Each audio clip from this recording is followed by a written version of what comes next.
Assalamualaikum warahmatullahi wabarakatuh. Selamat pagi anak-anak ustazah semuanya. Sekarang kita lanjut ya nak ke tema 6, subtema 1, pembelajaran 4, 5, dan 6 tentang panas dan perpindahannya suhu dan kalor. Nah, baik anak-anak ustazah, perhatikan gambar berikut ini. Ini adalah gambar hentikan membuang sampah ke sungai. Papan iklan tersebut merupakan salah satu media yang digunakan untuk menyampaikan informasi kepada masyarakat melalui media cetak. Nah, anak-anak ustazah, coba perhatikan gambar ini. Ini adalah contoh yang tidak baik karena pembuangan sampah ke sungai. Jadi untuk anak-anak ustazah jangan ditiru ya.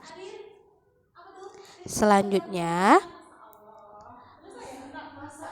pengaruh negatif interaksi manusia dengan lingkungan alamnya.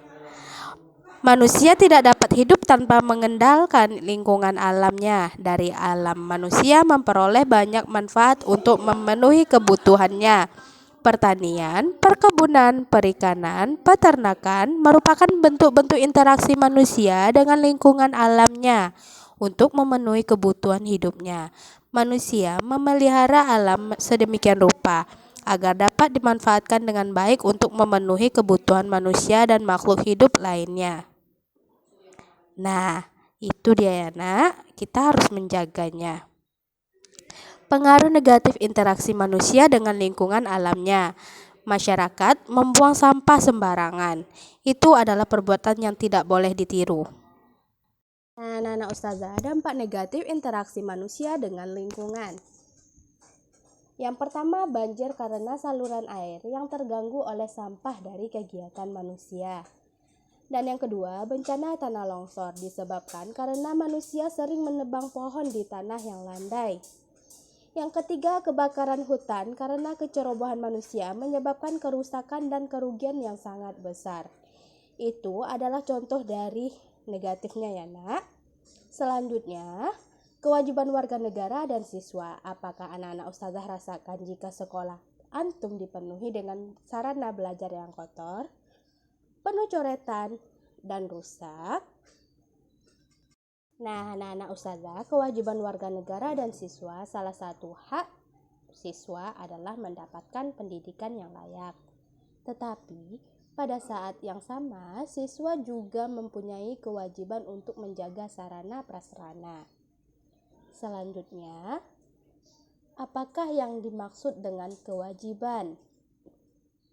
Menurut Kamus Besar Bahasa Indonesia, kewajiban berasal dari kata wajib yang berarti harus dilakukan diamalkan, sehingga kewajiban adalah suatu yang wajib dilaksanakan. Selanjutnya, kewajiban warga negara dan siswa. Yang pertama, semua siswa yang sedang belajar di Indonesia wajib mengikuti peraturan yang ditetapkan negara melalui undang-undang. Yang kedua, semua kewajiban ini harus dilakukan untuk menjamin seorang siswa mendapatkan haknya. Dan selanjutnya, seorang siswa berhak untuk mendapatkan pendidikan yang layak. Maka kewajiban siswa antara lain menaati peraturan yang berhubungan dengan pendidikan, misalnya menaati peraturan sekolah. Selanjutnya, hak dan kewajiban siswa di sekolah. Ada beberapa, mohon anak-anak ustazah dengar ya nak, seksama. Hakmu sebagai seorang siswa di sekolah, mendapatkan pendidikan dan pengajaran sekolah, menggunakan fasilitas pembelajaran di sekolah, memperoleh bimbingan dan konsultasi. Kewajiban sebagai siswa di sekolah. Yang tadi hak, sekarang kewajiban. Mengikuti seluruh kegiatan sekolah, mematuhi segala peraturan di sekolah, menjaga seluruh fasilitas yang ada di lingkungan sekolah kita. Jadi itu adalah hak dan kewajiban kita. Adapun hak dan kewajiban anak di rumah. Yang pertama, itu adalah hak mendapatkan perlindungan, hak mendapatkan kasih sayang, hak mendapatkan jaminan kesehatan yang layak. Sedangkan kewajibannya, yang pertama membantu orang tua kita di rumah, belajar dengan rajin, menjaga kebersihan lingkungan. Pembelajaran 5, Selanjutnya, perubahan akibat perubahan suhu. Suhu menunjukkan derajat panas benda. Semakin tinggi suhu suatu benda, semakin panas benda tersebut. Suhu menunjukkan energi yang dimiliki oleh suatu benda. Energi panas dapat mengubah benda. Dan selanjutnya, ada pemuai, ada penyusutan. Pemuai adalah perubahan suatu benda yang dapat menjadi bertambah panjang, lebar, luas atau berubah volumenya karena terkena kalor atau panas. Sedangkan penyusut adalah perubahan suatu benda yang menjadi berkurangnya panjang, lebar, dan luas karena terkena suhu dingin. Jadi itu adalah perbedaan pemuai dan penyusutan. Selanjutnya, contoh pemuaian dan penyusutan benda karena perubahan suhu dalam kehidupan sehari-hari. Yang pertama, pemasangan kaca jendela. Ini Ustazah sampaikan beberapa ya nak. Para tukang kayu selalu merancang ukuran bingkai jendela yang sedikit lebih lebar dari ukuran sebenarnya. Hal ini dilakukan oleh tukang kayu dengan tujuan untuk memberikan ruang pemuai bagi kaca saat terkena panas. Jika bingkai jendela tidak diberi pemuai, maka ketika terkena panas akan mengakibatkan pecah atau retak. Dan yang kedua adalah ban sepeda motor, mobil, atau sepeda. Mengisi udara terlalu penuh dalam keadaan ban atau sepeda dan mobil akan membahayakan pengemudinya. Ban yang diisi terlalu banyak udara dapat meletus dan dapat mengakibatkan kecelakaan. Hal ini disebabkan karena udara di dalam ban dapat memuai karena panas. Dan yang ketiga, contohnya pemasangan kawat atau kabel listrik dan telepon. Kawat atau kabel telepon dan listrik dipasang mengendur dan tidak tegang. Hal ini dilakukan dengan tujuan agar kawat atau kabel tidak putus pada malam hari ketika mengalami penyusutan. Dan contoh yang terakhir, ini Ustazah kasih beberapa aja ya nak.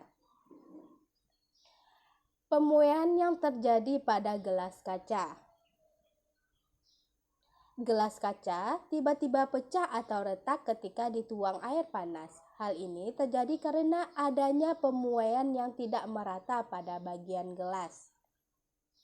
Selanjutnya, ayo menyanyi.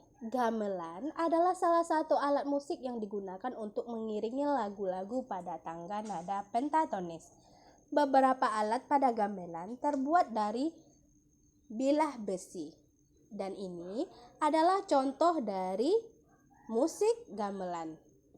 Ini adalah contoh lagu yang dimainkan, lagu Cincang Keling. Anak-anak Ustazah pasti tahu ya, lagu ini biasa dinyanyikan waktu kita kecil-kecil. Pembelajaran 6. Nah, tadi kita sudah mengetahui tentang tanggung jawab. Tanggung jawab warga negara. Menurut Kamus Besar Bahasa Indonesia, tanggung jawab adalah keadaan untuk menerima akibat perbuatan, baik yang dilakukan sendiri maupun dilakukan bersama dengan orang lain. Di sini, tanggung jawab warga negara terhadap bangsa dan negaranya dilaksanakan dengan cara melakukan hak dan kewajibannya sebagai warga negara. Pelaksanaan hak dan kewajiban warga negara harus sesuai dengan Undang-Undang Dasar Negara Republik Indonesia tahun 1945. Dan untuk anak-anak Ustazah,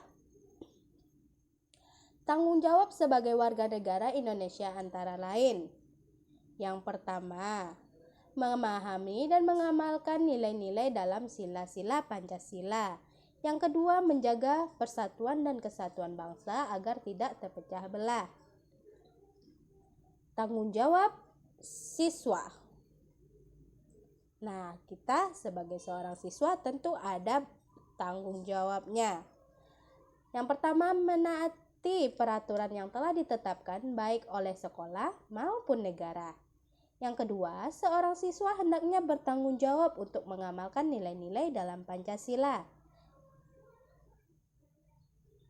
Dan selanjutnya Ustazah ada beberapa pertanyaan. Baik anak-anak Ustazah, silahkan jawab di buku latihannya, sesuaikan dengan pertanyaannya. Pilih jawabannya yang ada pada kotak-kotak di atas. Wabillahi taufiq wal hidayah. Assalamualaikum warahmatullahi wabarakatuh.